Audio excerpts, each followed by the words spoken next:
حضرت عوف بن مالک رضی اللہ تعالی عنہ الاشجعی حضور کی خدمت میں حاضر ہوئے اور عرض گزار ہوئے کہ میرا بیٹا سالم مشرکین کی قید میں ہے اور میں فاقوں کی حالت میں ہوں. تو فرمایا آل محمد کے پاس ایک سیر جو ہیں، بس اس کے علاوہ ہمارے پاس بھی کھانے کے لیے دنیاوی اسباب نہیں ہیں. کہا صبر کرو اور اللہ سے ڈرو اور لا حول ولا قوت الا باللہ کثرت کے ساتھ پڑھو. یہ ایسا وظیفہ ہے، ایک حدیث پاک میں آتا ہے کہ یہ 99 بیماریوں کا علاج ہے. اس میں سب سے کم درجے کی بیماری ہم اور غم ہے. یہ دکھوں کا مداوع ہے، مشکلات کا علاج ہے، اور یہ وظیفہ میرے حضور نے بتایا. حضرت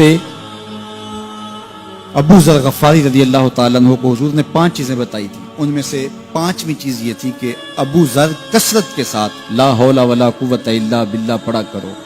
فرمایا عرش الہی کے نیچے ایک خاص خزانہ ہے، یہ وظیفہ وہاں سے آیا ہے.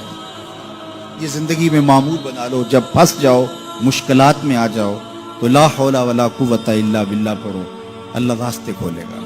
تو حضور نے 3 چیزیں فرمائی: اللہ سے ڈرو، صبر کرو اور کثرت کے ساتھ لا حول ولا قوت الا باللہ پڑھو. وہ فرماتے ہیں کہ میں یہ عمل شروع کیا، ابھی گھر میں بیٹھا ہی تھا کہ دروازے پہ دستک ہوئی. تو میں اٹھا کہ دروازہ کھولوں دیکھوں کہ کون ہے. تو دروازہ کھولا، دیکھا میرا بیٹا کھڑا ہے اور اس کے پیچھے 100 اونٹ کھڑے ہیں. تو میں نے کہا کہ تم اور یہ اونٹ؟ کہا مجھے موقع لگ گیا، میں ان کی قید سے بھاگ آیا. وَيَرْزُقْهُ مِنْ حَيْثُ لَا يَحْتَسِبُ، وہ تمہیں وہاں سے رزق دے گا جہاں سے تمہیں گمان بھی نہیں.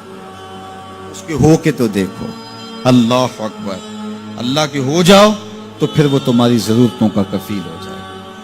فرمایا حضرت عبداللہ ابن مسعود رضی اللہ تعالیٰ عنہ نے کہ کسی شخص کو فقر و فاقہ آ جائے تو وہ لوگوں کو بتائے کہ میں آج کل بڑے مشکل حالات میں ہوں، ہر وقت لوگوں کو بتاتا رہے تو اس کی مشکل بڑھے گی، اس کی مشکلیں آسان نہیں ہوں گی اس طرح. اور اگر وہ اپنی اس مشکل کو کسی سے شیئر نہ کرے بلکہ مصلی بچھا کے اپنے رب سے کہے کہ مالک فقر و فاقہ آ گیا ہے اور اس کا علاج تیرے پاس ہے، اس مرض کا مداوع تیرے پاس ہے. حضرت عبداللہ ابن مسعود فرماتے ہیں کہ رسول کریم نے فرمایا جلد یا بدیر اللہ اس کو مالا مال فرما دے. یہ بھی کبھی کر کے دیکھو.